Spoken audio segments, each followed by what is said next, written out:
Welcome back to the Insurance versus History podcast. I'm Meredith Brasher, your writer and host, and I'm excited to dive into more episodes where I examine how insurance has changed history, and sometimes how it failed to change history, even when it really tried. I have both a bachelor's and master's degree in history, and for almost 20 years, I worked in the insurance industry, underwriting liability exposures for everything from paranormal investigators to the world's top 500 companies. Do you want to know how history happened? Insurance can help. 3 years ago, when I started thinking about creating a podcast to discuss insurance and history, I had only one topic in mind: slavery. The insurance industry was involved in this terrible institution from the 14th century until slavery was abolished in Europe and the Americas. The problem was, I didn't feel very well versed in the history of slavery, much less the history of insurance and slavery. I went to good American public schools and I loved history, and I have both a bachelor's and master's degree in history, and yet, well, it's pretty easy to avoid studying the topic of slavery, even as a history major, at an American university. An unofficial survey of people around me suggests I'm not alone in my limited knowledge. I suspect most Americans only know very basic facts about slavery. And if you've been following American politics, you'll know that some people in America think people should learn even less than we already do. For my part, I knew I needed to know a lot more about the history of slavery and how it worked, and how the insurance industry participated in it before I tried to talk about it on the podcast. That process has taken me over 3 years, and I'm still learning. There is so much historical research on slavery, and one of the areas that has started getting focused attention in the last 20 years was the intersection of slavery and insurance. It's an embarrassment of riches for someone interested in the topic. And because there was so much to talk about regarding insurance and slavery, I had to break this discussion down into parts, a series, if you will. Don't worry, I promise to break these episodes up with other non-slavery related episodes so it doesn't become too overwhelming. This episode is the first part of the series, and it's focused on the Atlantic slave trade itself, the forced migration of millions of people from the continent of Africa to places in North America, South America, and the Caribbean islands. Of course, I must remind everyone that this discussion will likely be difficult to hear. I understand it was hard to read about, too. But I hope you'll stick with me and understand how important it is to talk about slavery and insurance's role in slavery and the slave trade. This is a story about how capitalism developed in Europe and the Americas, about colonialism, the cost of labor, transcontinental marine shipping of kidnapped human beings, and how insurance supported all of these things, and how underwriters decide what to insure and how to insure it. I could probably spend, several hours walking you through how the Atlantic slave trade developed, but I'll just try to sum it up as quickly as I can instead. Sadly, it's still going to take a while. While slavery in some form has been around apparently almost as long as people formed civilizations, the Atlantic slave trade, which refers to the period between the 15th century and the 19th century, was unusual compared with earlier versions of slavery. For example, slavery was common during the Roman Empire and could even be hereditary, meaning your children would also be enslaved, but these slaves had certain legal rights, and there was often a clear path for manumission, or freedom from slavery. But the slavery of the Atlantic slave trade was different than the slavery that had come before. First of all, the forced enslavement of people from Africa during the 16th and 19th centuries is often called chattel slavery, meaning that the people who were enslaved were considered the personal property of the people who had purchased them. The enslaved people could be sold or traded away like any other type of property, and they could be passed on as property after their owner's demise. It also meant that the children of enslaved women were also considered property, even if, say, the father was free. This idea of people as strictly property with no rights of any kind was one of the main things that distinguishes slavery in this period from slavery before this period. In addition, the Atlantic slave trade differed from earlier forms of slavery because the people who were enslaved during the Atlantic slave trade were almost exclusively from the west and central areas of Africa. That's quite different from earlier forms of slavery, which involved all kinds of people from all over the world. The Atlantic slave trade, and who was involved, developed concurrently with the colonial expansion of European countries into the rest of the world. The Atlantic slave trade focused on colonialism in North America, the eastern side of South America, and the Caribbean. As you may recall, the 15th and 16th centuries were an age of exploration for European countries as maritime technology in those countries had advanced enough that their voyages could travel across oceans and around the world. While the Italian Columbus gets credit for first discovering the Americas on a voyage funded by the Spanish monarchy, the Portuguese would go on to dominate the colonization of the Americas for most of the 15th and 16th centuries, primarily because they were able to claim the area we now know as Brazil after the Treaty of Tordesillas was signed in 1494. While the Pope and then the Treaty of Tordesillas tried to apportion the Americas strictly between Portugal and Spain, by the 1620s the English, Dutch, and French started claiming parts of the Americas themselves.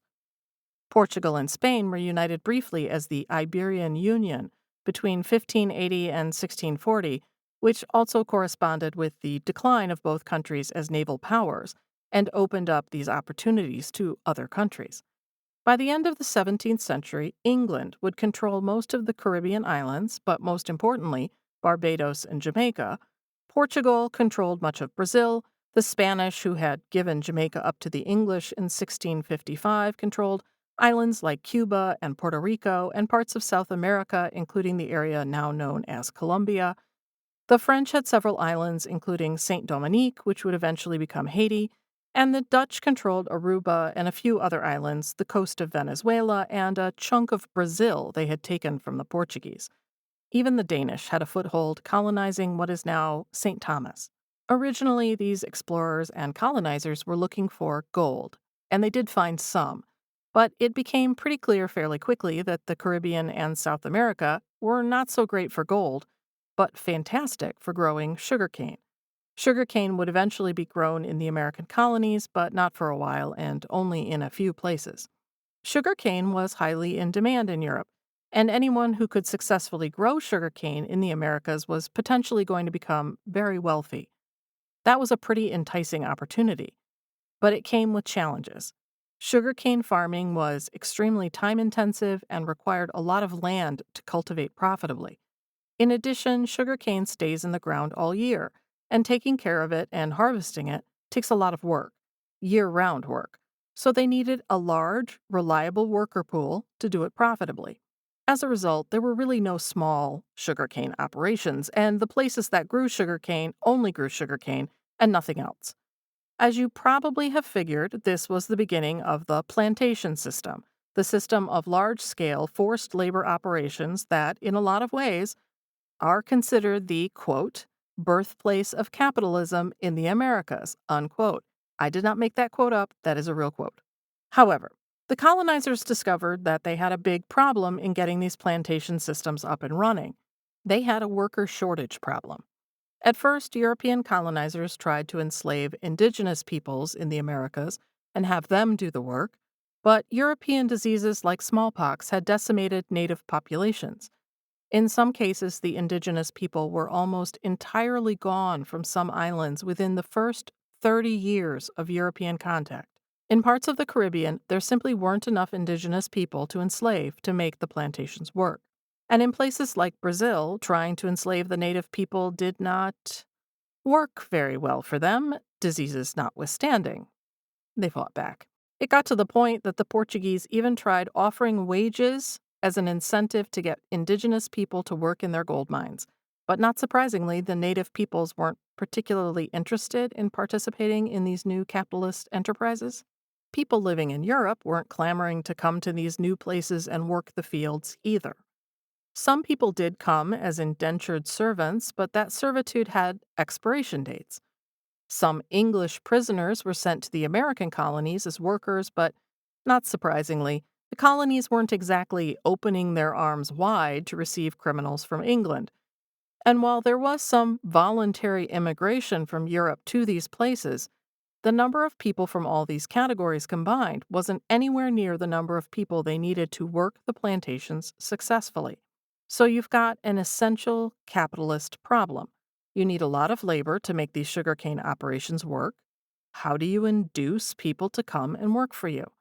Well, you could pay a higher than average wage, but even that probably wouldn't entice a lot of people to move to a place where the work was so hard and the living situation still so difficult, plus all the fun new diseases, that immigrating would probably kill you in less than 10 years. If the plantation owners wanted to make the maximum amount they could from their farming enterprises, they had to reduce the cost of labor, not increase it. And how could they do that? Slavery. Slavery was the cheapest way to get labor and the cheapest way to get a lot of labor, which they needed. Originally, the Atlantic slave trade started as a trickle. While most countries in Europe had done away with slavery before the Middle Ages, though many of them replaced it with serfdom, places like Portugal still had slavery. Most of those people who were enslaved in Portugal came from places like North Africa, or even from places that Portugal had explored in Asia. For example, the Portuguese explorer Magellan, who was the first person to circumnavigate the earth, had a slave named Enrique, who he brought with him on his venture. Enrique had been purchased in Portugal, and Magellan seemed to know almost nothing about this person he owned. But when they reached Southeast Asia on their expedition, it turned out that Enrique could speak Malay. He was the only person on board who spoke Malay, and the only person on board who could communicate with the indigenous people they encountered in Southeast Asia. Note that Southeast Asia was not great for Magellan. I mean, he was murdered there, but this stop on their voyage may have turned out okay for Enrique. After Magellan died, Enrique was supposed to be freed from slavery, but they were still sailing around the world. The captain who replaced Magellan decided not to free Enrique because he spoke Malay. Apparently, it never occurred to him to free Enrique and then pay him to stay and act as an interpreter. Enrique, who wanted to be free, not surprisingly, eventually escaped from the ship and disappeared. I hope he found his home island, but no one really knows. And Enrique is technically the first person to have circled the globe because he was enslaved in Southeast Asia, transported to Portugal, and then transported back to Southeast Asia after voyaging around the Americas before what remained of Magellan's ships made it back to Portugal. Enrique's enslavement wasn't an anomaly. The Portuguese had a long tradition of just kidnapping people they came across on their travels, like probably someone kidnapped Enrique, and as they explored the west coast of Africa, they would occasionally kidnap people there too. It was often, but not always, a crime of opportunity and involved small numbers of people. The west side of Africa was about as far south as most Portuguese wanted to sail. For a while, they believed that south of West Africa you would encounter terrible monsters if you didn't just, fall off the side of the earth. If you look at a map, the West Africa I'm referring to here is the part of the west side of Africa south of the Sahara, down to about what is now Angola. Part of this stretch of Africa is also bordered by the Gulf of Guinea, and during the Atlantic slave trade, the west coast of Africa was referred to as the Guinea Coast. In those instances where the Portuguese had kidnapped people from the west coast of Africa, those people would be taken to slave markets in Lisbon and sold. All the enslaved people the Portuguese took for centuries had to come through Lisbon, and there were taxes and licenses involved, the proceeds of which went directly to the monarchy. Some of those enslaved people sold at those early Lisbon slave markets went to places in Portugal, some to other countries, and some back to a handful of islands off the West African coast where sugarcane plantations were being established. But then some Portuguese traders met some African traders who sold people as their primary business enterprise. These African traders were often Muslim, from all parts of Africa, even West Africa, and sold non-Muslim Africans into slavery. To the Portuguese, buying people outright was a lot easier than individually kidnapping people, and there was demand for enslaved people that was not being met, so You can see what happened. In 1445, the Portuguese started buying enslaved people from Muslim merchants in West Africa rather than stealing them. Soon after, the Portuguese established trading posts on the West African coast and expanded their trade in humans. The trade was consolidated under a royal monopoly called the Assentio. I should probably apologize here for all the bad pronunciation of Spanish and Portuguese words you're about to get. Sorry about that. This trade was consolidated under a royal monopoly and supported by the Pope. The Spanish followed and eventually had their own royal monopoly, but in the beginning, the Spanish were mostly buying people from Portugal. Remember that Spain and Portugal became one country from 1580 to 1640, so while Spain eventually became a major trader of enslaved people, the slave trading of Portugal and Spain was pretty intertwined for a while. After the Iberian Union ended, the slave trading monopolies that Spain and Portugal had separately established eventually went into decline. As a result, the slave trade was also opened up to other interested parties, including countries like England, France, and the Netherlands, who were also starting to colonize places in the Americas.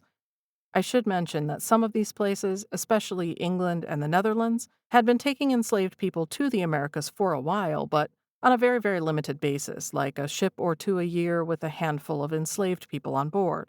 But now they had the opportunity to get more involved in the Atlantic slave trade, and they jumped at that opportunity, not only to obtain enslaved people to work their newly acquired American possessions, but to sell enslaved people to other colonizing countries. Just like what originally happened in Portugal, the monarchies of all of these countries tried to consolidate the slave trade into monopolies. That's where we get all these fun company names like the Dutch West India Company, the Company of Adventurers, the Senegal Company, the Royal African Company, and eventually the South Sea Company.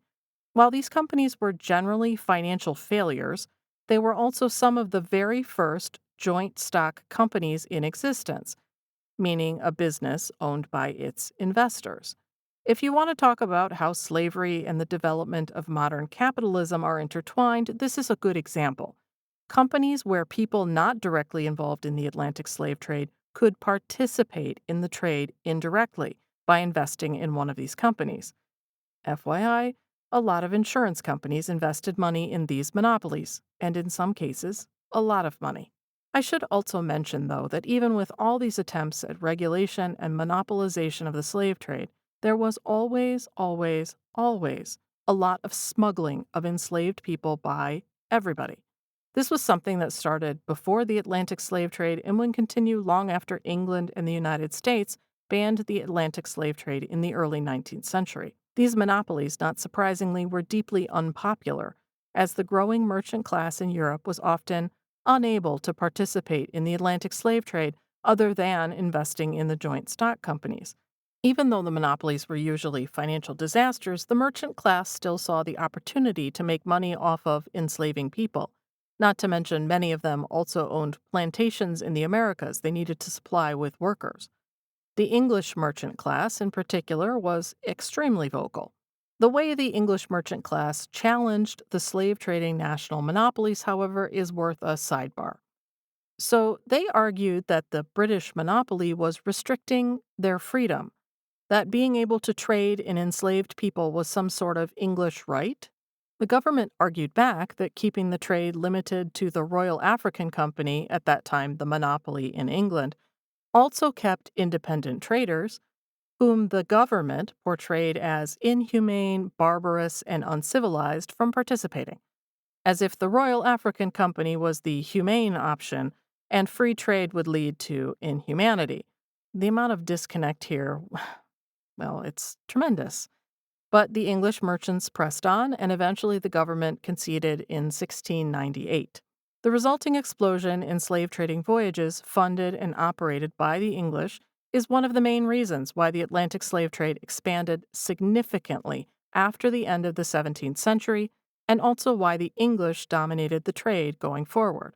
I should note that this discussion of the Royal African Company being somehow more civil to enslaved people than independent traders would be is actually sort of the first halting discussion of the treatment of enslaved people in England, believe it or not. And those arguments would be expanded into the abolitionist movement eventually. I should also note that England didn't exit government participation in the slave trade. The South Sea Company was established in 1711 to pay down the English national debt by way of the slave trade. Several insurance companies also invested significantly in the South Sea Company as well. You're starting to see a theme.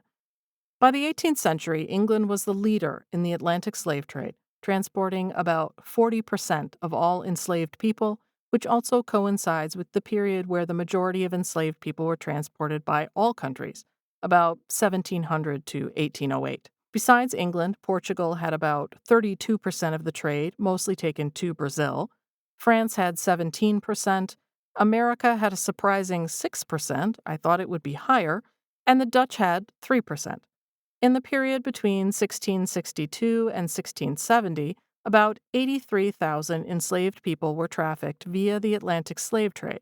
Just 50 years later, during the period between 1720 and 1729, that number had increased to over 500,000 people, and between 1780 and 1789, it had jumped to almost 800,000 people. Partly this was the desire of the plantation systems in the Caribbean and the Americas to have more and more workers. But the increased demand and supply also reflected the fact that enslaved workers didn't live very long after arriving. The average lifespan was less than 10 years. Overall, just to highlight how awful all of this was, a few numbers. Between the late 15th century and the late 19th century, 12.5 million people were enslaved. 30% of them were probably children under 14. Of those 12.5 million, 1.8 million died on the voyage to the Americas. We don't know how many people may have died in transit from their homes to the coast of West Africa where they were enslaved and put on ships, but academics think it's perhaps another 1.8 million. 1.5 million of the people who survived the journey to the Americas died within the first year of slavery. There were approximately 40,000 ship voyages transporting enslaved people during this time, and 70% of them went to sugar plantations in the Caribbean and in Brazil. Only about 10% of enslaved people went to the American colonies. Marcus Rediker, a historian who wrote a fantastic book called The Slave Ship about the Atlantic slave trade, made these comments. Quote, "Another way to look at the loss of life would be to say that an estimated 14 million people were enslaved to produce a yield of 9 million longer surviving enslaved Atlantic workers. Human wastage was simply part of the business, something to be calculated into all planning." Unquote. Ugh.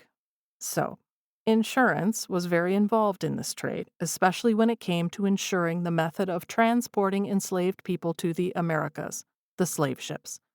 Marine insurance written by European, British, and eventually American underwriters made the Atlantic slave trade possible. I'll get into that a lot more, in a bit, but before I do, I think it's helpful to lay out the general way a voyage from Europe to West Africa to the Americas went. Generally speaking, at least in the beginning, ships used for transporting enslaved people were not built for that purpose. Eventually, in the 18th century, shipbuilders in England, mostly in Liverpool, began building ships specifically for the trade. But even then, it was more likely you would have a ship that was converted to carrying a lot of people rather than one that was originally built to carry a lot of people. The whole process would start when a merchant or group of merchants invested in a ship. This was not cheap. The cost of putting a Liverpool ship out to sea by the late 18th century, for example, may have been as high as £12,000, or about £1.5 million or $1.8 million today. That was a lot of outlay for one person, so most of the time these voyages had a number of investors. Once all the money had been raised and the ship either purchased or contracted, they would then hire a captain for the ship, preferably one who had made the journey previously. Occasionally, you would have a situation where a ship captain also owned the ship, but that was pretty unusual. Ship captains would often be paid an overall fee for the voyage, but also could be incentivized in other ways, like being paid an additional amount based on the number of enslaved people they successfully delivered alive to the Americas. In addition, the ship's captain and sometimes the surgeon would be given something called privilege rights or adventurer's rights. Privilege rights meant that the captain could purchase an enslaved person in West Africa with his own money and keep the profits from the sale of that enslaved person. However, he did not have to pay anything to transport or feed the enslaved person on the voyage. That was covered by the ship owners or investors. An adventurer's right meant that the captain was allowed to purchase an enslaved person in West Africa, but the cost of that person, the purchase price, the cost of feeding and carrying that enslaved person to the Americas, was the responsibility of the captain. Again, all the profits from the sale of that enslaved person would go to the captain alone. After a captain was chosen, the captain would hire the crew, usually between 15 or 20 men, and sometimes also a surgeon, but not always. Crews that worked on slave ships typically only worked on slave ships. This is partly because working on a slaving ship was seen as the bottom of the barrel for sailors, so these were sailors who probably couldn't work anywhere else. It's also probably because the ship was a floating prison for the majority of its voyage, not a job most sailors wanted to do. Not to mention the mortality rates for crew on slave trading voyages was higher than other kinds of voyages. The merchant would lay out the route for the captain. They would tell them where in Africa to go to purchase enslaved people, and then suggest as to where to land when they reached the Americas. Captains had a little more leeway with where to sell the enslaved people on their ships, reflecting market demand, I guess.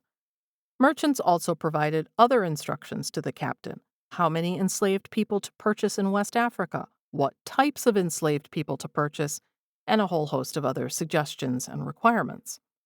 In Liverpool, assuming that was your port of departure, it was for at least 25% of slaving voyages, the ship would be loaded up with goods to trade with slave traders and provisions for the trip to West Africa and beyond. If the ship sailed successfully from Europe to the west coast of Africa, the captain wouldn't pull into an African port. Instead, he would anchor his ship in the waters off the coast and then use a smaller boat called a longboat to reach shore whenever it was necessary. There were a lot of reasons for this, but a big one was to prevent enslaved people the captain had purchased from escaping. If the ship was docked, it was a lot easier for enslaved people to try to escape there, close to or attached to land, than if the ship was floating in deeper water. Anchored in deeper water, escapees not only had to be able to swim, but to swim well in ocean conditions, and they had to avoid the sharks. The odds weren't great for enslaved people to be successful, though that certainly did not stop them from trying. The process for purchasing enslaved people from West Africa traders was not a simple one. This, for some reason, surprised me. I had imagined something similar to what I've read about how enslaved people were sold in the Southern American states, that a buyer would go to a sale of enslaved people, purchase however many enslaved people you intended to purchase, and then leave. But that's not how it worked in West Africa. It often took months of trading to purchase enough people to fill the quota set by their employer. Captain's logs that still exist show enslaved people commonly being purchased one at a time, with days between transactions. Enslaved children under 14 were usually the first to be purchased, and enslaved men were often the last to be purchased. Adults were more expensive than children, and once captains and merchants realized that the longer an enslaved person was on board the ship, the more likely they were to die, they tended to save the most expensive purchases for last. Most ships carried between 150 and 200 enslaved people. You probably have a sense from movies and TV that enslaved people on these ships were forced into close and cramped quarters, which is absolutely true. But I'll add that even given the fact that the ships were set up in this way to carry, say, a certain number of enslaved people, in almost every situation there were more enslaved people on the ship than the ship was supposed to carry. When an enslaved person came on the ship, they were assigned a number that served as their identification in the written records. No one ever bothered to ask or record their real names. One of the challenges of writing and studying the Atlantic slave trade is that it's hard to personalize it fairly. We have a lot of information about one side of the trade, the merchants, sellers, and buyers, and captains and ship journeys, but very, very little specific information about the other side of the transaction, the names and personal information about the actual human beings forced into servitude. I can tell you what a slave trader's favorite book was, but nearly nothing about the life of an enslaved person on one of those ships. When they were sold, the enslaved people were usually assigned new names, which makes it even more difficult to connect what we can learn about enslaved people on land versus on sea. But anyway, this slow accumulation of enslaved people by the captain had an unfortunate side effect you might not have thought of. You might have an enslaved person trapped on the ship, floating just within eyesight of the African coast for 6 or 8 months or more before sailing to the Americas. I simply cannot even imagine. After the ship had fulfilled its quota of enslaved people and taken on whatever additional provisions they thought they needed, they would begin the process of sailing to the Americas. The ship had now become a floating prison. It would take 70 or more days to sail to the Americas, but again, some ships were moored off the west coast of Africa for 3 times that length of time. The voyage was life-threatening for everyone, even if the weather cooperated and there were no mechanical problems. Disease on board was rampant.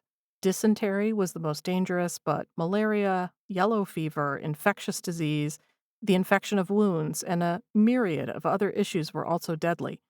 Conditions for the crew were terrible, and for the enslaved people, it was even worse, though it is unfortunately true that the loss of a crew member cost the captain and merchant investors no money, while the loss of an enslaved person did. Sanitation was non existent, food was disgusting and often meager, and that was if the voyage went well. If it did not, it was worse. Historians estimate that if the captain was lucky, about 20% of the enslaved people on board would die. It was not uncommon for 40% of enslaved people to die before reaching the Americas, and this number does include the number of enslaved people who died while the ship was anchored off the coast of West Africa. Disease wasn't the only reason that enslaved people died. Enslaved people jumped off the ship and drowned, refused to eat or drink, or swallowed seawater to kill themselves. These acts of self-harm were also acts of resistance, a refusal to become property, in some cases used to negotiate better conditions on board, and overall created a culture of resistance among the captives, a community that transcended the many different languages and cultures of those prisoners. And the enslaved people attempted insurrection on board. To be successful at an insurrection, enslaved people needed 3 things. First, a way to get out of their chains. Women and children were often unchained, but the success of an insurrection depended on participation from all the enslaved on board. Second, they needed to acquire and use some kind of weapon against the crew. And third, they needed to know how to sail the ship if they were successful in taking it over. Unfortunately, most insurrections were unsuccessful, resulting in the death of enslaved people during the insurrection and later, through public punishment or execution on board. Some historians have referred to insurrections as acts of collective suicide, but they were also an attempt at freedom. When the ship landed in the Americas after what was typically a 50, 60, or 70-day voyage, the enslaved people would be sold. At that point, the captain might have instructions to purchase certain cargo, like sugarcane, and bring it back to Liverpool, or simply to sail back empty, or even to take on paying passengers for the trip back to Europe. While there was always a chance a slave trading enterprise could go wrong for the investors, it always went wrong for the enslaved, of course, more often than not, especially as the demand for enslaved people increased and the number of people transported increased, participants in the industry of transporting enslaved people made money. There is some debate among economists and historians about how much money was made directly from the Atlantic slave trade itself, but, for example, during the period of the War of American Independence from 1776 to 1783, we do know that the European slave trading voyages made a ton of money, mainly because England, who had dominated the slave trade for a long time, was sort of preoccupied. While many merchants made fortunes on slave trading voyages, that wasn't the only thing that made them money. The industries surrounding slavery were also cash cows. Obviously, selling slave-grown sugarcane crops made money, but money was also made processing that cane into sugar. England forbid any sugar processing in the Americas. Instead, they created that industry in English towns like Bristol. And there were industries like shipbuilding, road and bridge building, and even companies providing the products to provision ships. They all made money. Eventually, slave grown cotton from the Americas would drive English textile production to become a dominant industry in several parts of the country. And of course, the money men who provided credit to all these industries also made money: bankers and investors. The average rate of profit for people investing in slave trading voyages alone was something like 10%, which is not a bad return for the time, despite how terrible what they were investing in was. However, all these industries relied on successful slave trading voyages to provide enslaved people to the Americas, and not all voyages went well. If the voyage went wrong, then things could be catastrophic, not just in terms of the loss of life, but also for the merchants and investors. It could be catastrophic financially. And how do you protect yourself from the financial risk of a failed slave trading voyage? One guess: insurance. So, how did insurance for slave trading voyages work? And who wrote that insurance? In prior episodes of the podcast, I discussed the concept of bottomry and respondentia, two of the earliest proto-insurance products. Both bottomry and respondentia were still around as the Atlantic slave trade got started in earnest during the 16th century, but an alternative, marine insurance, was also available. Marine insurance provided coverage for the ship and the cargo, but, unlike bottomry, there was no loan involved, and the risk was spread more fairly between the insurer and the insured. Marine insurance policies probably started in Italy, sometime in the late 14th and very early 15th century, though there is some disagreement on the exact dates. By the 17th century, marine insurance was an accepted, commonly written insurance product available in many European countries, though the market was dominated by Lloyd's of London in England. In terms of the Atlantic slave trade, the purchase of marine insurance was integral to the development of the trade. The market for marine insurance for slave trading voyages probably started small. Before the 17th century, any trading of enslaved people was done either by a monopolistic chartered company owned by the government, like the Royal African Company, or it was through small-scale smuggling of enslaved people. It's very unlikely that the national monopolies were buying insurance, and there's no indication that they did, because financially, they didn't need to buy insurance to reduce their financial risk. Probably they should have, since most of the monopolies were total financial failures, and human smugglers didn't buy insurance because they were, smuggling. As the national monopolies loosened or disbanded, and the legal transport of enslaved people was opened up to more interested independent parties, marine insurance for slave trading voyages became more common. Of course, there was still a lot of smuggling going on. And again, those people didn't buy insurance. Lloyd's of London wrote the majority of all marine insurance in Europe and England during this period, which included insurance for slave trading voyages. In the 1770s, at least 10% of Lloyd's names were involved in underwriting marine insurance for slave trading voyages. If you remember from prior podcast episodes, Lloyd's underwriters at this time were mostly individual merchants underwriting other merchants' voyages. Not surprisingly, these merchants who were also underwriting were sometimes involved in the slave trade themselves, either as investors, plantation owners, or slave traders. If you didn't want to go to Lloyd's for your insurance, you could also approach independent underwriters, who were usually also merchants, in English port cities with deep ties to the Atlantic slave trade, specifically in Liverpool or Bristol. There were also a handful of actual insurance companies in England who were writing marine policies for slave trading voyages. They were the London Assurance and the Royal Exchange Assurance. These two companies were the very first chartered insurance companies established by an Act of Parliament in 1720. This meant they were the only incorporated entities that could write marine insurance in England, and your only other alternative was to approach individual underwriters at Lloyd's and in places like Bristol and Liverpool. The Sun Fire Office, which was the largest independent incorporated insurance company at the time, was unaffected because it didn't write marine insurance at all.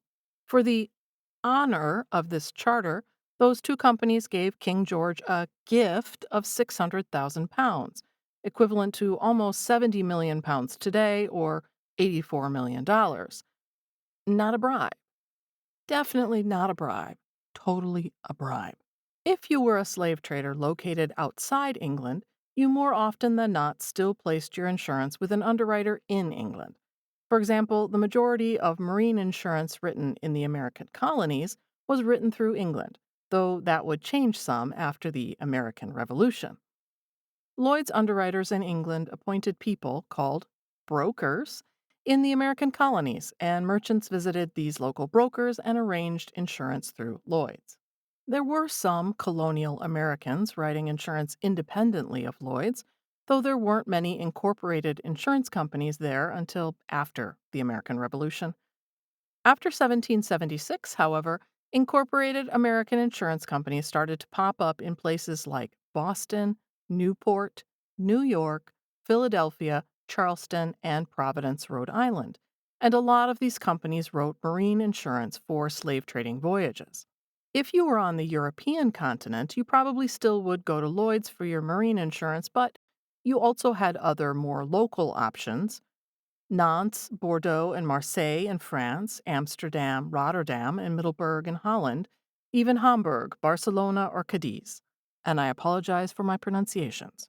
Wherever you bought your insurance, the process was often similar. The merchant who owned the ship or a representative of a group of investors in the ship would approach an intermediary, aka the broker. This broker would approach various underwriters or insurance companies and negotiate the marine insurance for the potential insured. Most of the time, and especially at Lloyd's, a marine insurance policy had multiple underwriters participating and therefore spreading the risk out, called subscribers. Why did Lloyd's dominate the marine insurance business? It was partly reputation. Even back then, Lloyd's was very aware of the importance of goodwill. Also, the Lloyd's policy form was a little broader, providing more insurance coverage than other alternatives. But most importantly, Lloyd's offered insurance brokers and, by association, people buying insurance something that these other underwriters and insurance companies did not: time. It was common for Lloyd's underwriters to offer brokers between 12 months and 36 months of credit before the premium for a particular insured was due. Sometimes this meant that the broker would accept a letter of credit from the insured rather than cash for some shorter period, which was good for the insured. At some point, the broker would collect the premium from the insured, but then they wouldn't have to send that money to the underwriter right away. This served a couple of purposes. First, it was great for the broker, who could then make money off of investing these funds, in addition to whatever commission they received. Second, in the case of an underwriter's financial insolvency, meaning they no longer had money to pay out claims, this served as a bit of a backstop for the insured. The broker could use the money they received as a premium for the policy and hadn't yet sent to the underwriter to pay at least part of the claim. Underwriters usually charged a premium of 10 or 20% of the ship's total value for the voyage, but that could go higher than 50%, particularly during wartime. And there were a lot of wars. In terms of insuring enslaved people, some policies show the premium for that exposure was based on a per person charge, but more typically, the value of the enslaved person was simply lumped in with the overall value of the cargo to develop a premium.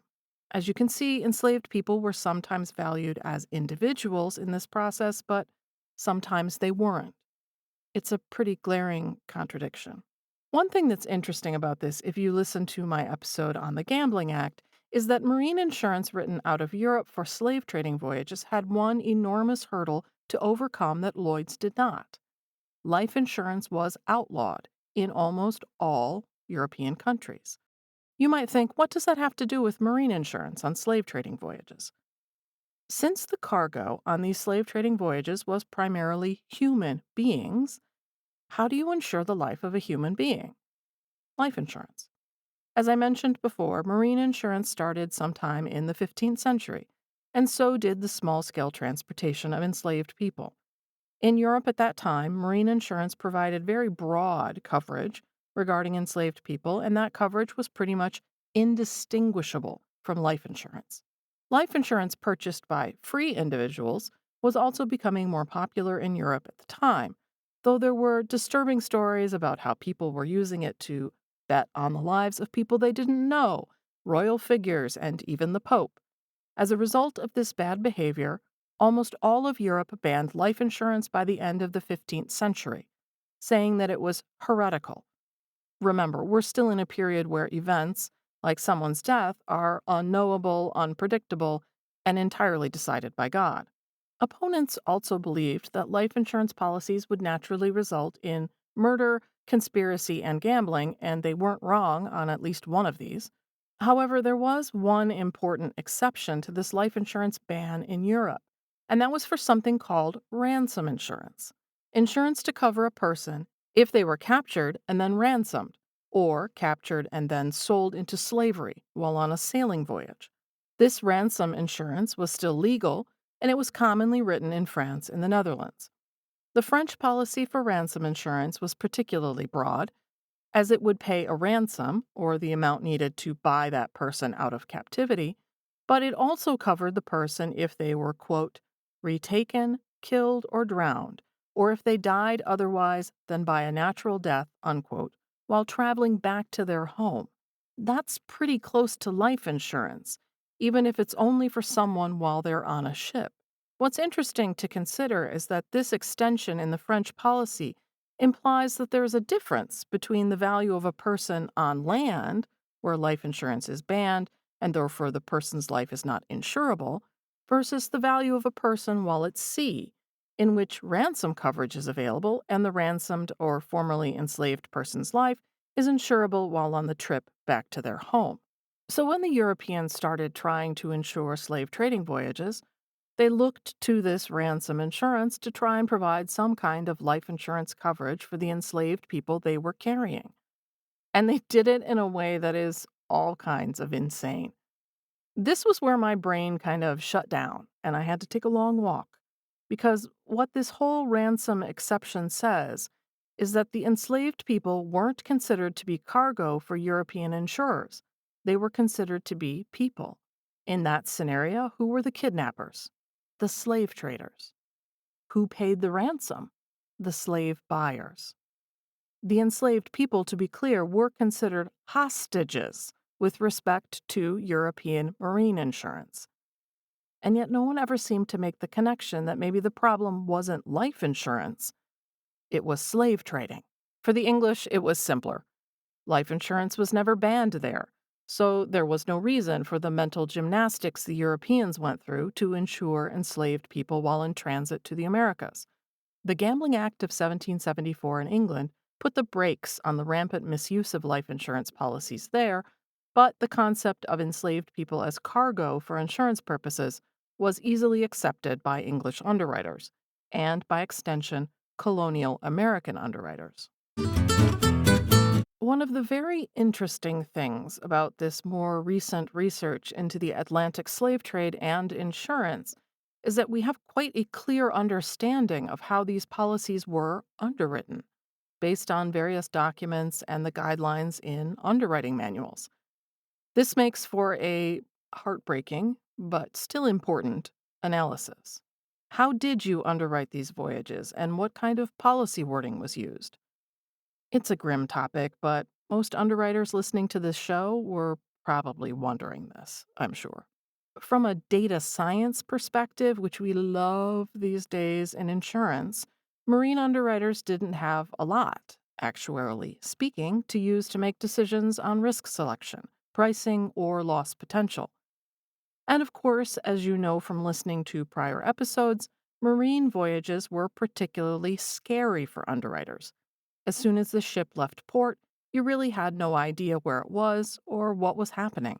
And since this was before the invention of the telegraph, there was no way you could find out promptly if it had been successful in getting to any of its destinations in one piece. There were a couple of obvious things an underwriter could review if considering an application for marine insurance for a slave trading ship. The ship itself was one. How old was it? How many voyages of any kind had it done? What condition was it in? Were certain kinds of ships better than others? I said before that most slave trading voyages were done with ships that were not specifically built for transporting enslaved people. Were those ships better or worse than the ships eventually built in Liverpool specifically for the trade? I don't know the answer to this, but the fact that overwhelmingly these ships were overcrowded on purpose suggests to me that maybe the ship that was not specifically built for the trade might actually be better. Other questions might include information about how the ship could protect itself. Did it have guns and cannons, and if so, how many and what kind? Often the underwriter would never see the ship before they decided whether to insure it. Well, in probably 90% of cases, they did not see the vessel, so they had to rely on their knowledge and the information provided by the merchant or the broker. That's probably not much different for marine insurance today, though one assumes that the guns are not a preferred item. After that, you had to consider some particulars about where these vessels were going and what they were doing when they got there. One of the biggest concerns about insuring ocean-bound vessels was something called sea worms or woodworms. Don't look it up. These worms bored holes in the hull, the bottom of the ship, and caused serious issues. They were more of an issue when ships were anchored in warmer water, like the water off the coast of Africa or the water off the coast of the Caribbean Americas. Slave trading vessels often sat for months anchored off the coast of West Africa while they traded for enslaved Africans. So, if you were reviewing a submission for insurance for an ocean going vessel that was heading out to Africa or the Americas, you'd want to find a ship that was sheathed with a copper hull, meaning that the bottom of the boat was covered with copper. The copper prevented worms from boring into your ship. This was often written into the policy as a warranty, meaning that it was a requirement that the insured had to follow. Another thing an underwriter would consider was the route of the voyage itself. In terms of leaving England, it probably didn't much matter whether you left from Bristol or Liverpool or some other coastal town, but the route you planned to travel to West Africa and where you planned to anchor your ship in West Africa to trade mattered a lot. Not only were some routes more dangerous and also some ports, but piracy was a major concern along all parts of the route. And there were so many types of pirates. From the southern European coast to West Africa, you had to worry about Barbary pirates, Turkish pirates, Moorish pirates, and corsairs, not to mention independent pirates just looking for trouble. Once your ship left Africa and sailed for the Americas, again, your route to the Americas became a big concern, but amazingly, captains were given great leeway by insurance underwriters as to their final port destination in the Americas. This is partly because underwriters recognized that the captains were going to want to find the market that was most favorable at that moment in time. Some routes were more problematic than others in terms of weather and sea conditions. The underwriter expected that the route would be planned out and documented before sailing from England, and that the captain would stick to that route unless some major catastrophe caused them to reroute. Some routes were just too dangerous, either because of wind, ocean conditions, or, again, pirates, like your Blackbeard or Anne Bonny types in the Caribbean and the coast of South America. It's no coincidence that the golden age of piracy lines up pretty closely with the most active periods of the Atlantic slave trade. While some pirates were independent actors, a lot of pirates were just other countries with a vendetta. Sometimes they were officially sanctioned privateers, permitted by the government to attack and overtake merchant ships flying another nation's flag. As a result, one of the things you had to understand as an underwriter was the state of geopolitics in the region. During the 400 years the Atlantic slave trade was going on, everybody in Europe was at war with everybody else at some point. Between 1688 and 1807, England was involved in no less than 7 major wars. So, for example, if England and France were at war, it was pretty common for the governments of those countries to allow private individuals to capture and take ships, including merchant ships. that flew the other country's flag. It was a given that military vessels could do the same. So, if you were an English ship transporting enslaved people and, say, you're in sight of your destination in the Americas, and a French ship came upon you, they might just board your ship and take everything you have, including the ship. Occasionally, even slave trading ships got into the act and boarded and overtook other ships from warring countries. This was something that could happen on all parts of the route, even the trip from England to West Africa, and while the ship was stationary off the coast of West Africa. Remember how most of the time the ships used by slave traders weren't specifically built for slave trading? Depending on the period, between 15 to 45% of the ships used in the English slave trade were originally foreign vessels captured by the British Navy or British privateers and repurposed for slave trading. And of course, just operating during an active war could be problematic even without privateers. Maybe your route took you straight through an area where active naval warfare was happening, or you ran into a blockade you couldn't get around, or you had to reroute your ship to a more dangerous weather path to avoid all of those things. Insuring a slave trading vessel during wartime got expensive, and rates could increase by 50% or more if they could find insurance at all. How long the ship expected to stay anchored off the coast of West Africa also figured into the underwriting process. First, this period of anchorage, both the non movement and the location of said anchorage, was mostly where these woodworms damaged the ship, so the longer you stayed there, if you didn't have a copper hull, the more chances you would have major issues.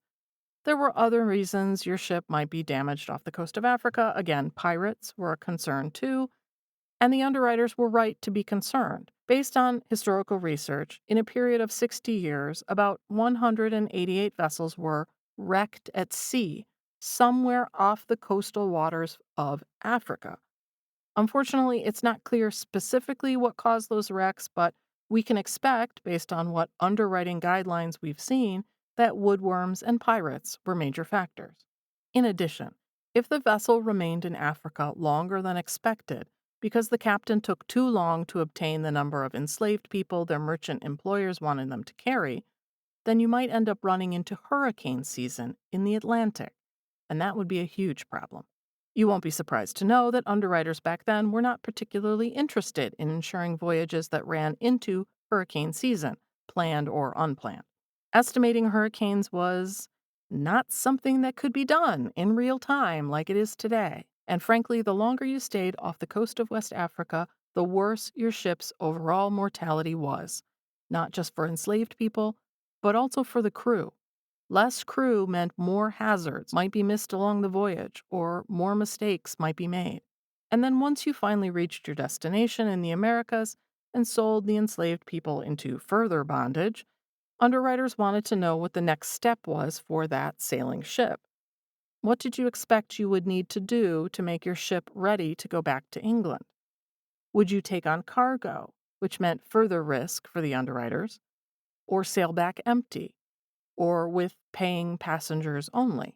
Some of the things that underwriters had to think about weren't as easily measurable, but were just as important. It often came down to the reputation of all involved to determine if the underwriter would insure a particular voyage. For example, they would look at the competence of the captain. How many voyages had the captain sailed? How many specifically slave trading voyages had the captain sailed? Because that was a very different type of situation than just taking cloth and gin from point A to point B. How many transatlantic voyages had the captain done? How trustworthy was the captain and how savvy? Sometimes savvy was a bad thing. Sometimes during wartime, governments would provide escorts to merchant vessels to protect them, but the downside of that was that everyone arrived at their location at about the same time. If you left the convoy and were first to reach the market, you might get higher prices than those who stayed with the convoy, and that was a heck of an inducement to do so. Based on the reputation of the captain and the people who owned the ship or who were investing in the voyage, an underwriter had to determine how likely this was to happen for any particular sailing. Most of this reputational information came via letters of recommendation from other people, and if you were lucky, they were from other people the underwriters already knew and trusted. There probably wasn't a lot you could do about underwriting the reputation of the crew, which usually changed every voyage, and even during parts of voyages. As I said, the crews that served on slaving ships were not great, so the quality of the crew was pretty much out. But you could consider the quantity of the crew. Underwriters would want to know that there were enough crew to manage the tasks of the voyage. And the number of sailors you needed to manage enslaved people was a lot more than you needed to manage a ship carrying nothing or carrying something like sugarcane. Because honestly, a slave trading ship was a floating prison. The average crew size for a ship carrying approximately 200 enslaved people was somewhere between 15 and 20. And if you think that maybe this wasn't enough crew and that the enslaved people would make the most of their larger numbers if they could, you would be right in a lot of cases. If the underwriter was satisfied with the condition of the ship, the planned route, and the people manning that ship, then they had to turn their underwriting to the cargo. And in the case of slaving ships, the cargo was the enslaved people on the ship. How many enslaved people was the voyage planning to take? Frankly, this was probably the only real question they asked about the enslaved people and their conditions on board, and it was often wrong. Conditions on slave ships were always terrible for enslaved people, and the underwriters didn't care about humane conditions any more than the captain or the merchants did. In many cases, a lot of cases, the number of enslaved people was understated to the underwriters. Ships that could carry X amount of enslaved people would usually carry more than that, sometimes significantly so. It was money, pure and simple. And this was something that surprised me, that there was nothing in the policy to account for this regular overcrowding and underestimating of the number of enslaved people on ships, but I found no evidence that that was ever the case. Once you'd done your underwriting on all of this, the underwriters needed to decide what they were willing or not willing to cover. Luckily for the underwriter, by the time of the Atlantic slave trade, marine insurance wording had already become mostly standardized in the Western world, with Lloyd's wording being the dominant wording for marine risks. If you aren't from the insurance industry, when I tell you that the standard marine insurance policy wording is a bit confusing, believe me. I mean, even back then, they understood that the policy contract was confusing. Historians of Lloyd's, two men named Charles Wright and C. Ernest Fail, explained it this way, quote, "Short as it is, this form contains a good deal of tautology, blanks that no one ever dreams of filling up, clauses superfluous to most insurances that no one troubles to strike out. It leaves many of the contingencies of modern commerce wholly unprovided for, yet purports to give assurance against risks that are now uninsurable or the subject of special contracts. These defects and omissions are made good by additional clauses, written, stamped, or gummed on the policy, which explain, amplify, and frequently contradict the terms of the policy itself. These additional clauses are often printed and gummed on in batches, including many that are entirely irrelevant to the particular transaction in question." Unquote. They also went on to comment that the form looked like, quote, "the work of a lunatic endowed with a private sense of humor." Unquote. See, the jokes, they just never get any better. But back to the actual policy wording. I'm skipping the first page of the policy and going straight to the section that addresses the types of losses covered by the Lloyd's Marine Insurance policy. I'm going to read this to you, and I'm going to do it very slowly. I do not expect you to get it, but I think it's useful all the same, even just as entertainment. Touching the adventures and perils which we, the assurers, are contented to bear and do take upon us in this voyage, they are of the seas, men of war, fire, enemies, pirates, rovers, thieves, jettisons, letters of mart and countermart, surprisals, takings at sea, arrests, restraints, and detainments of all kings, princes, and people, of what nation, condition, or quality soever, barratry of the master and mariners, and of all other perils, losses, and misfortunes that have or shall come to the hurt, detriment, or damage of the said goods and merchandises and ship, etc., or any part thereof. Yeah, that's confusing. By the way, if you are curious about what differed between this wording from Lloyd's and the wording in Europe, it was usually the quote, all other perils, losses, or misfortunes, unquote, part at the end. The European wording usually didn't have that, and it does broaden the coverage some for people who bought Lloyd's insurance policies. But for anyone listening who has worked on marine insurance for hull or cargo exposures, I'm guessing some of this sounds kind of familiar.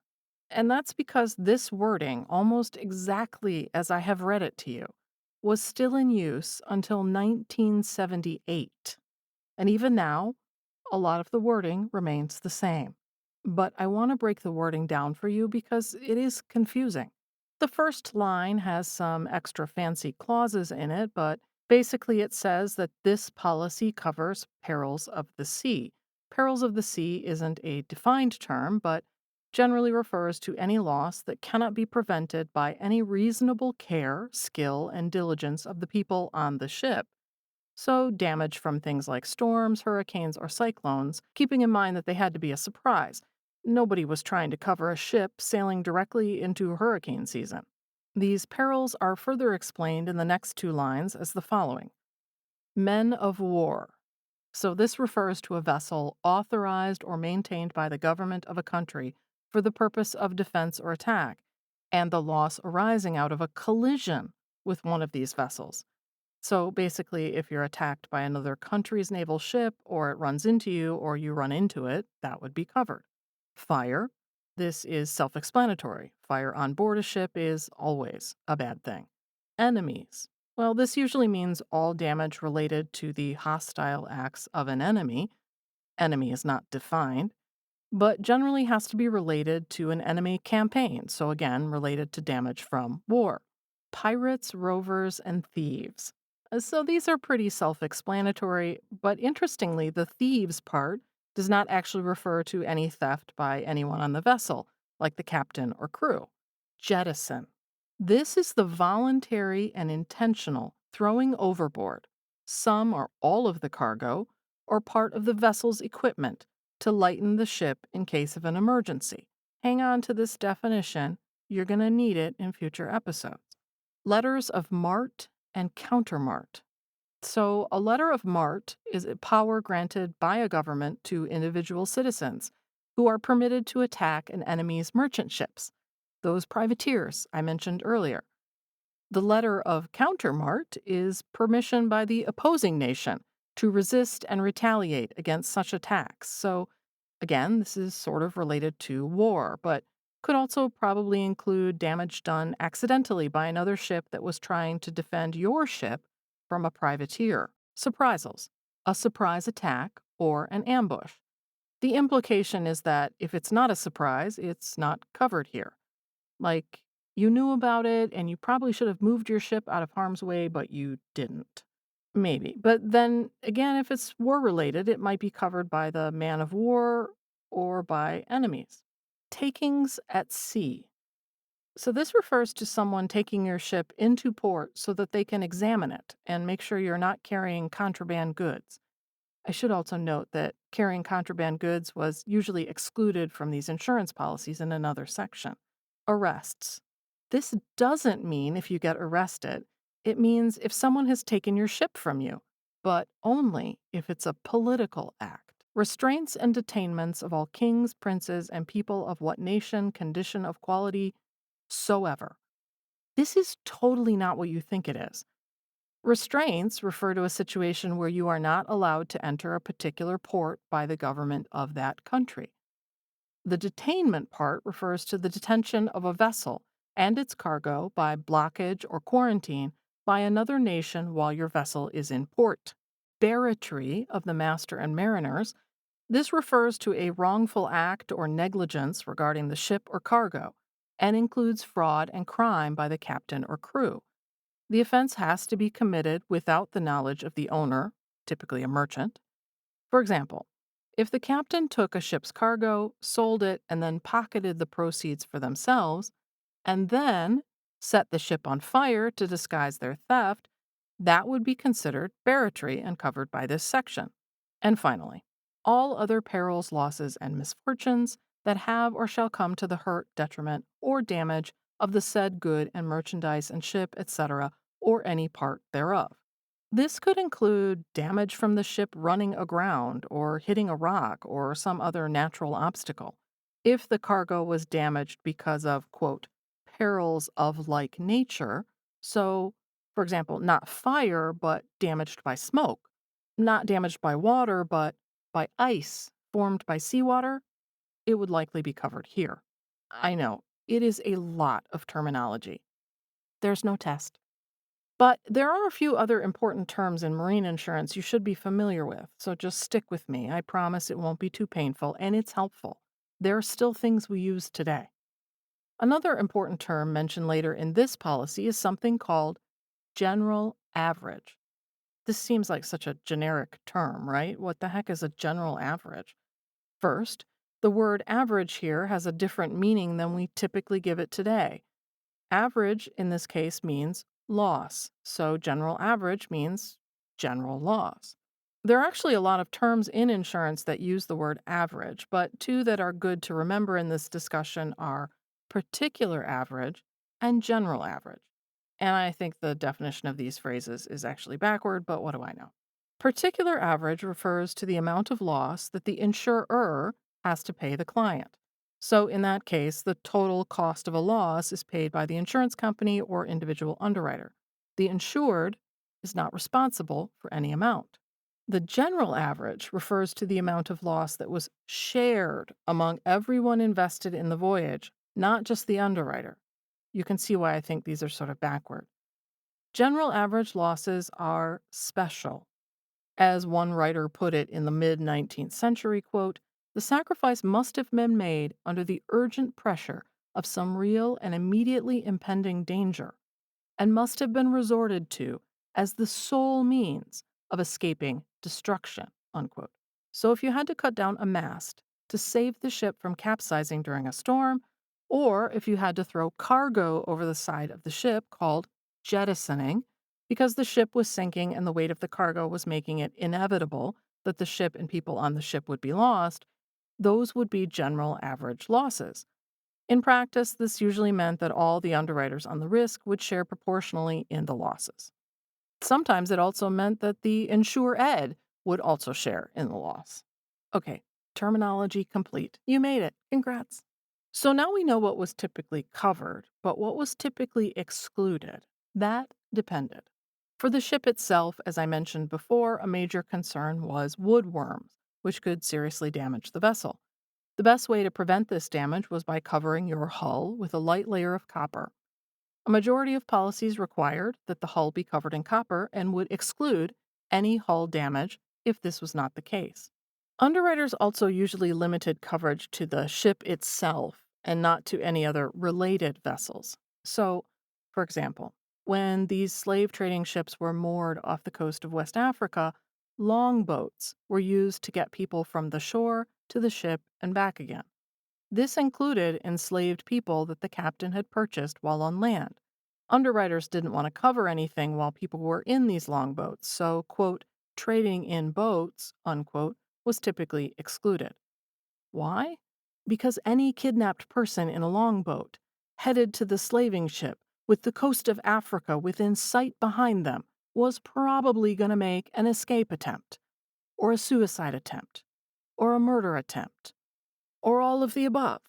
They were going to try to get out of that boat at any point that they could try to do so, and that created a risk of loss that underwriters weren't willing to take on.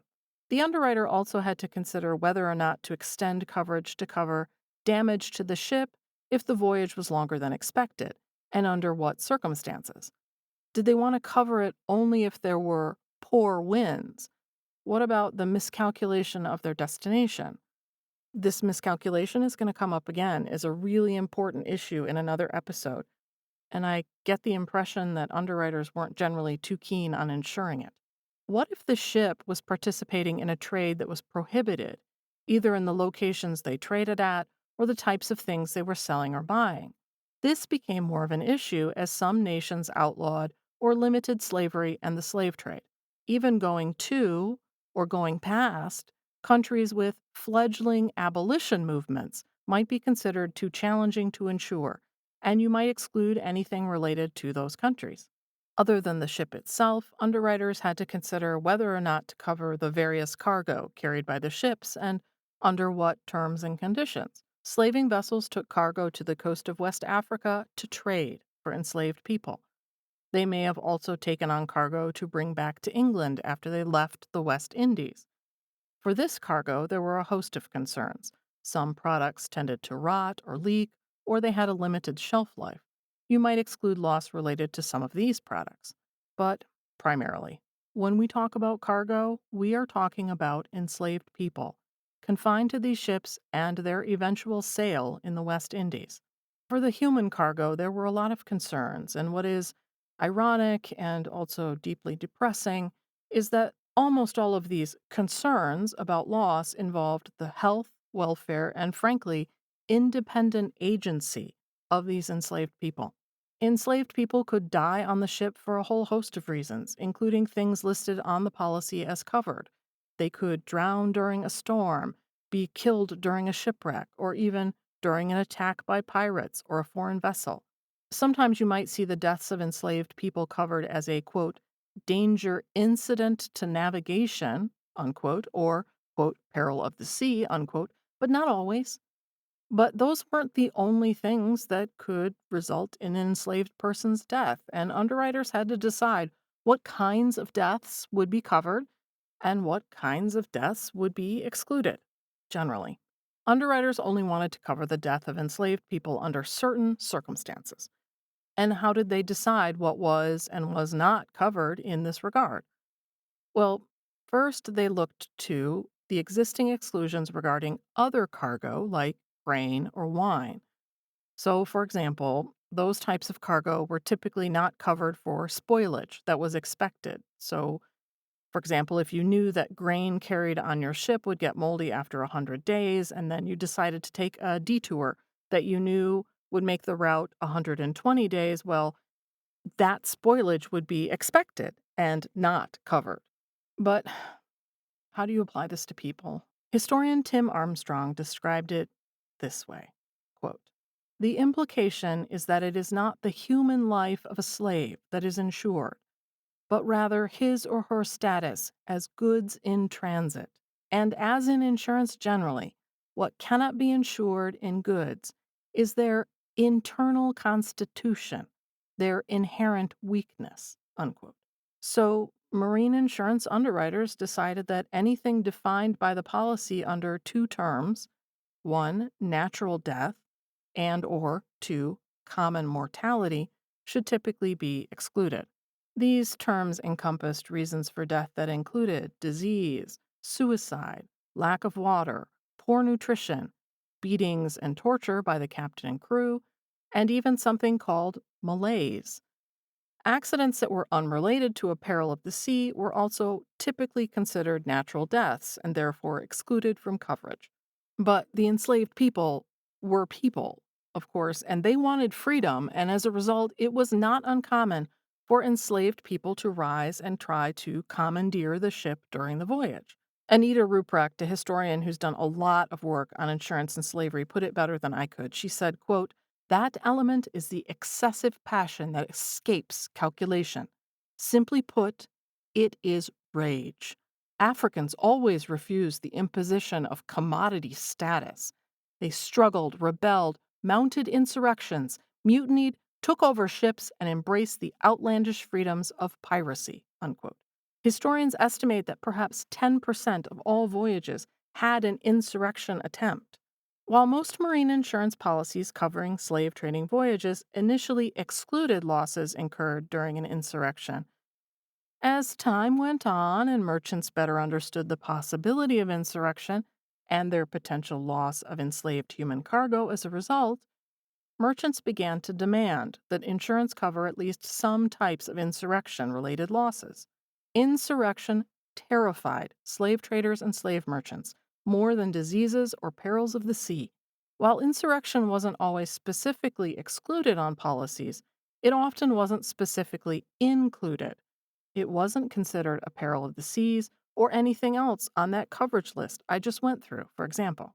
Under pressure, underwriters eventually decided they could consider covering some things related to insurrection, but they wanted to minimize the loss potential. French policies generally covered insurrection already, so there was no need to change their policies, but starting in the early 1780s in England, policy wording started to appear with specific insurrection loss coverage. By the end of that decade, though, the wording in England had started to tighten, as we say in underwriting, meaning it became more limited in scope, and underwriters added a threshold. They indicated that the insurance would only kick in for losses related to insurrection if more than a certain percentage, usually 5 or 10%, of the enslaved people were killed during that insurrection. As Anita Ruprecht commented, quote, insuring against rage was no longer such a worthwhile gamble, unquote. Some underwriters continued to provide broader, meaning less restricted coverage, but only on a general average basis. Remember general average? That means that the losses arising out of an insurrection would be shared by everyone underwriting the voyage and often the merchants as well. The way they justified this was by arguing that enslaved people killed as part of an insurrection attempt were, quote, cargo destroyed to preserve the ship, unquote, which was one of the situations when the general average was already applied by the policy. And again, hold on to this idea. It's going to come up in another episode and it's going to be really important. Sometimes they added the caveat that if the insurrection was a result of the captain or the crew's negligence, that would also be excluded. You might think to yourself that one of the issues the underwriters were wrestling with here is whether or not those enslaved people were people and had agency, or whether they were cargo and therefore did not. I think that's probably a little bit true, especially since this period of the 1780s when they were wrestling with this wording is also the period in England when the abolition effort really started. But you also have to remember that there were only a handful of real insurance companies at this time, and that most of the insurance was being written by people who were also merchants or investors. And many of these merchants or investors financed slave trading voyages for their financial benefit, or they owned plantations or operations in the West Indies. They weren't exactly neutral when it came to slavery. If an underwriter was lucky, the voyage went off without a hitch and there were no losses to consider. But when there were losses, things could get complicated, especially in England, because English common law wasn't quite applicable to most of these claims, and a lot of this wording hadn't yet been tested in the courts. While most of the original insurance policies for slave trading voyages have been lost to time, by looking at court cases that appeared during this period, we can learn a lot about how things worked, especially in England and the US. In my next 2 episodes, I will be talking about some specific court cases in great detail, but I want to leave you with one case in particular to bring together everything that I've discussed today. The English courts heard a case in 1785 called Jones v. Schmoll. This involved a British slave trading ship where the enslaved people started an insurrection. Unfortunately, they did not succeed, and as a result, several enslaved people were killed during that insurrection. The owners of the slave ship wanted to recover the value of the enslaved people who were killed from the insurance company, including the enslaved people who were killed after the insurrection was put down. The owners also wanted payment for the loss of market value of the remaining enslaved people because they were now known to be rebellious and therefore were worth less at market. The policy itself had insurrection coverage. With that threshold in place, the losses had to be above 10% to be considered. If you remember the Gambling Act episode, you may remember the Chief Justice of the Court of King's Bench, one William Murray, Lord Mansfield. He also oversaw this case, which was decided by a jury. The jury determined that the enslaved people who died because they were wounded or bruised, and by bruised, I'm assuming we're talking about like a deadly head concussion or related, Those people were covered by the insurance policy. But those enslaved people who had, quote, swallowed seawater and died in consequence thereof, or who leaped into the sea and hung upon the sides of the ship without being otherwise bruised, or who died of chagrin were not to be paid for, unquote. In addition, Mansfield weighed in on the question of market devaluation. This demand from the insured parties that the decrease in the value of the remaining enslaved people should also be covered by the insurance policy. Mansfield denied this request, as well he should. The insured parties were really stretching here. Mansfield's going to pop up a lot in the next episode, and he's super important to the history of insurance in general, and not just the history of slavery and insurance. And we'll say this about him. He's generally known to have been very pro-commerce, and he certainly wasn't an active abolitionist. I mean, we have no idea how he felt about slavery at all, frankly. But I do think he deserves a lot of credit for being generally fair in insurance disputes and often a little progressive. And he could admit when he was wrong, which is a good personality trait, especially for the highest ranking judge in England at the time. On the insurance versus history front, I think here everyone loses. On the one hand, I am aware that you can't judge people's behavior in other periods of history without taking into account that their mindset was likely different than our own, but with respect to the forced enslavement of 12 million people, I don't think we can let those historical wrongdoers pretend that they didn't know they were doing something wrong. The mindset of the time might be different than ours today, but there were plenty of indications during this time that the blind eye turned to the horror of slavery wasn't only some misunderstanding about who was able to be seen as a human and who was not. The majority of people in England and Europe not directly involved in the slave trade were able to turn a blind eye because it was something that happened in the Americas and West Africa, and so they didn't have to confront the slave trade directly. And honestly, it was all about money, and if the money is good enough, some people can ignore all types of horrible things. There's been a lot written about capitalism and slavery and how the two things are intertwined, and if it interests you, I have suggested a few books in my show notes, but I do want to make a few comments about it in conclusion. First, the slave trade was based on credit at all levels. Investors gave merchants money for the voyages, and then merchants passed the risk to underwriters.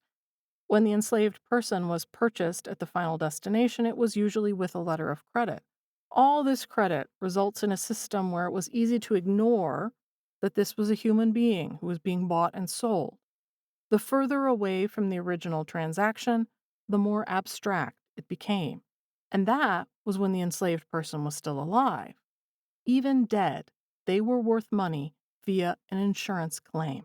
Insurance, and this related credit system that was an integral part of the marine insurance market and the slave trading market, supported the development of banking systems at a time when organized corporate banking was still in its infancy. The normalization of interocean trading lines, the banking industry, and the businesses that developed to support slavery or to process the products that slavery created were essential in helping Europe, but especially England, build colonial empires. While some people would like to ignore that the system of economic success we have today, namely capitalism, was also a big reason that slavery existed and a big reason why it thrived, I think it's important to look at that fact straight on. I know this has probably been a depressing episode, but there is some brightness and hopefulness on the horizon. Today, Lloyd's has made great strides in opening their archives to historians and taking responsibility for their role in the Atlantic slave trade, though they probably could go further. I will tell you that if you look at some of the older books written about Lloyd's, and on my bookshelf is one of the more important ones, a book called A History of Lloyd's, written by Charles Wright and C. Ernest Fale in 1928, there is nothing at all about slavery in that book. It's like it never even existed. And mind you, this is an enormous book. There was room. The official book about the Royal Exchange Assurance, written in 1970, same. Nothing. Some U.S. states passed laws in the first years of this millennium requiring insurance companies to provide information about their historical involvement in the Atlantic slave trade. Royal and Son Alliance, which was founded in part by the old London Assurance, was required by a 2002 California law to provide information on any slave related policies they may have written. AXA, which owns part of what was left of Royal Exchange Assurance, apologized a few years ago for their involvement in the slave trade, but they don't appear to have opened their archives. But those organizations that have opened their archives have already helped historians better understand the Atlantic slave trade and, as Anita Ruprecht says, the quote, archive of marine insurance offers an unexpected route into the history of resistance to slavery, unquote. That's because one thing we've learned in particular from these archives was that while enslaved insurrections on board ships may not have gone the way the enslaved people on those ships might have wanted, the threat of insurrection did make slave trading voyages more dangerous and more expensive. In addition, the fear of insurrection decreased the demand for enslaved people significantly. Historians now estimate that it probably reduced the slave trade by at least 600,000 enslaved people. I mean, that is a drop in the bucket of the more than 12 million people who were transported, but it is something. There certainly is more to do in terms of recognizing the role of insurance in the Atlantic slave trade, but the historical research done in the last 20 years is an amazing start. Jones v. Schmall isn't the only dispute regarding the status and rights of enslaved people in England, and it isn't even the only insurance dispute regarding the rights and status of enslaved people. Cases in the English courts about insurance claims related to slavery would become the catalyst for the English abolitionist movement, which successfully lobbied to end the slave trade and eventually slavery itself. In my next episode on slavery, I'll delve deeper into England's specific role in the slave trade and how insurance disputes in the English courts provided a platform for abolitionists to change the minds and hearts of English citizens. Thanks for listening. Show notes, a list of sources, and additional reading suggestions can be found on my website, which is linked in the show description on your podcast player. If you enjoyed the podcast, please subscribe to the show on your preferred platform to be notified of new episodes as soon as they drop. And let other people know about the podcast by spreading the word. My social media is linked in the show description in your podcast player as well, so give me a shout. And remember, be safe, be smart, and read your policy wording.